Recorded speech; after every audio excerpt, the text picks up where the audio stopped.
Diyelim ki elimizde buzdan bir rampa var. Bu buzdan yapılmış bir takoz ya da herhangi bir eğik düzlem olabilir. Bu soruda her şey bu arada buz üstünde gerçekleşiyor. Bu yüzden sürtünme kuvvetini göz ardı edebiliriz, yani yok sayabiliriz. Şimdi bu eğimli yüzeyimiz buzdan yapılmış ve eğim açısı 30 derece. Buzdan yapılmış bu eğik düzlemin üzerine başka bir buz kalıbı var. Buz kalıbı, şimdi yüzeyi parlayan bir buz kalıbı. Tabii kütlesi de var. Kütlesi de 10 kilo. 10 kilo. Şimdi bu buz kalıbına ne olacağını bir düşünelim.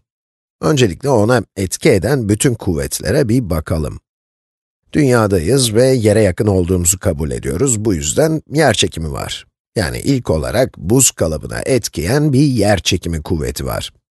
Kuvvetin büyüklüğü buz kalıbının kütlesi ve yerçekimi ivmesinin çarpımına eşit. Yani 10 kilo çarpı 9,8 metre bölü saniye kare. Evet, böylece ağırlığı ne oldu? 98 Newton oldu. Buz kalıbını 10 kilo aldım. Şimdi bunu yazayım. Böylece ağırlık 10 kilo çarpı 9,8 metre bölü saniye kare ve aşağı doğru. Yerin yakında yerçekimi ivmesi 9,8 metre bölü saniye kare ve aşağı yönlüdür, aşağı doğrudur. Hatta bazen şöyle gösterirler, eksi 9,8 metre bölü saniye kare. Böyle de görebilirsiniz. Buradaki eksi size yönü belirtiyor. Hatırlarsanız kurala göre artı yukarı, eksi aşağı doğruydu.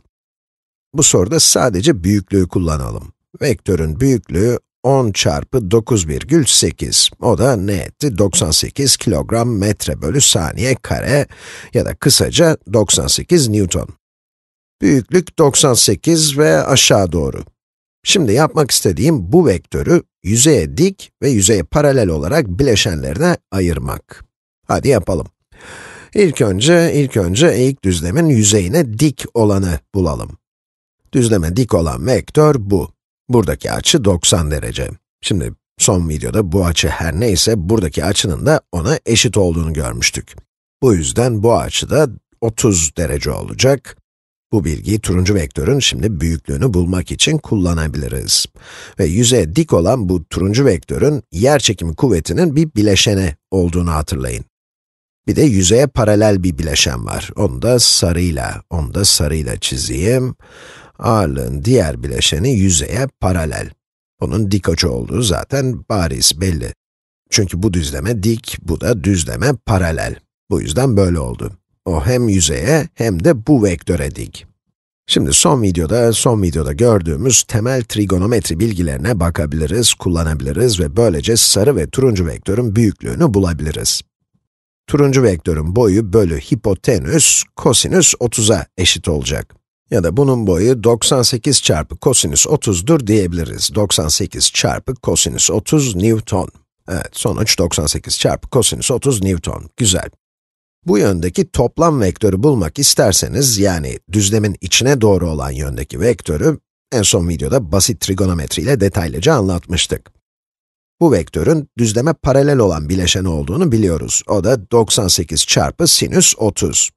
Sinüs 30 derece. Bu da şuradan geliyor, açının karşısı bölü, yani karşı kenar bölü hipotenüs, sinüs 30'a eşit. Böylece açının karşısı hipotenüs çarpı sinüs 30 olur. Karşı bölü hipotenüs, açının sinüsü, değil mi? Hatırlıyorsunuz trigonometriden. Şimdi buradaki bütün işi tamamladık. Kuvveti iki ayrı bileşen olarak yazmıştık, şimdi onları hesaplayalım. Kosinüs 30 kök 3 bölü 2. Sinüs 30, 1 bölü 2, bunları biliyoruz trigonometriden umarım. Bunları şimdi 30-60-90, 30-60-90 üçgenini kullanarak da hesaplayabiliriz. Eşkenar üçgenden ne olur ya da hesap makinesi kullanabilirsiniz, en basiti. Ama bence bunları trigonometriyi öğrenirken ezberleyin. İleride işinize yarar. 98 çarpı kök 3 bölü 2 Newton ağırlığın düzleme dik bileşeni. Onu turuncu ile yazalım. Bu işaret şimdi yönü belirtir ve düzleme dik olduğunu gösteriyor. Böylece ağırlığın yüzeye dik bileşeni 98 çarpı kök 3 bölü 2 Newton. Evet. 98 bölü 2 ne eder? 49 çarpı kök 3 Newtonmuş. Yönü de düzlemin içine doğru ya da aşağı doğru. biz en iyisi düzlemden içeri diyelim. Evet, düzlemin içine doğru. Ya da eğik düzlemin rampanın, yani bu bahsettiğimiz rampanın yüzeyinden içeri. Evet, bunun yönü bu. Yönünü belirtmek lazım çünkü o bir vektör. Evet, bu yüzden yönünün neresi olduğunu söylemeliyiz, değil mi? Ağırlığın şimdi bir de yüzeye paralel bileşeni var. Onu buraya çizmiştim ama şimdi yukarı taşıyacağım. Bu tamamıyla, bu aynı vektör. Şimdi yukarı taşıdığım. Ağırlığın düzleme paralel bileşeni ve bu da 98 çarpı sinüs 30. 98 çarpı 1 bölü 2, yani ne eder? 49 ve yönü de bu yönde. Evet, düzlemin yüzeyine paralel. Evet, vektörümüz düzlemin yüzeyine paralel. Düzlemin yüzeyine paralel. Bakalım neler olacak. Eğer bu etki eden bütün kuvvet olsaydı, yani düzlemden içeri kuvvet 49 çarpı kök 3 Newton ya da diğer bir deyişle bu boyuttaki tek kuvvet o olsa ya da düzlemin yüzeyine dik olan kuvvet o olsa ne olurdu? Buz kalıbı hızlanacaktı. Buz kalıbı hızlanırdı ve sadece bu kuvvetin etkisiyle aşağı doğru hızlanırdı ve düzlemden içeri doğru bir ivme kazanırdı. Ama biz onun hızlanamayacağını biliyoruz. Çünkü bu büyük buzdan takoz bu yöndeki hızlanmayı engelleyecek. Bu yönde ivmesi yok. Düzleme dik yönden bahsettiğimde ivme yok çünkü burada eğik düzlem var. Eğik düzlem ağırlığın dik bileşenine zıt bir yönde, bir kuvvet uyguluyor. Bu kuvveti tahmin edebilirsiniz. Düzlem böyle bir kuvvet uygular ve bu kuvvet yukarı doğru 98 Newton. Bu kuvvete, düzlemin uyguladığı 98 Newton'luk kuvvete, düzeltiyorum 98 değil, 49 kök 3. 49 kök 3, içeri doğru 49 kök 3 olduğu için, düzlemden dışarıda 49 kök 3'lük tepki kuvveti olmalı, değil mi? Bu kuvvete normal kuvveti denir. Bu kuvvet yüzeye dik ve bir çeşit temas kuvvetidir. Bu soruda normal kuvveti buz kalıbını bu yönde ivmelenmekten alıkoyuyor. Bu yüzden dünyanın merkezine doğru bir ivmelenme yok.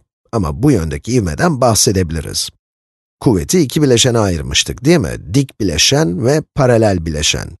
Normal tepki kuvveti ise buz kalıbının dik olarak düşmesini, düzlemden içeri hızlanmasını engelliyordu. Peki diğer kuvvetler ne yapar?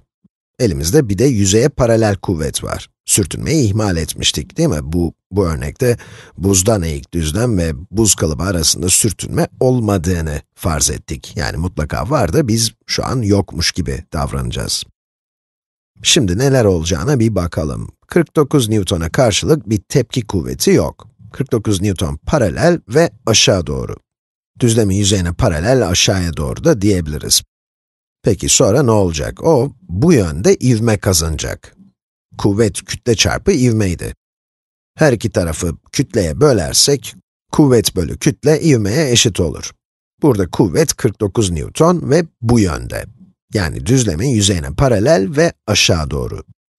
İkisini de kütleye bölersek, evet, ikisini de kütleye bölüyoruz. Aslında bu 10 kilo ile bölmek demek, değil mi? Bölü 10 kilo diyelim. Bu bize ivmeyi verecek. Evet, bu bizim ivmemiz. Yani ivme 49 bölü 10 ve bu yönde. İvmemiz bu yönde. 49 bölü 10 ne etti? 4,9 Newton bölü kilogram. Newton bölü kilogram da metre bölü saniye kare ile aynı şey. Sonuç olarak ivme 4,9 metre bölü saniye kare olur. Bu iki çizgi paralel demek ya da yazıyla yazalım şuraya, yüzeye paralel ve aşağı doğru. Ve burada bırakalım ve sonraki video hakkında size bir ipucu vereyim. Buz kalıbının durgun halde olması için ne yapmalı? Aşağıya doğru hızlanmayacak ve aşağıya doğru kaymayacak bile. Evet, onu bu şekilde dengede tutan kuvvet ne olabilir? Bunu bir sonraki videoda göreceğiz. Hoşça kalın.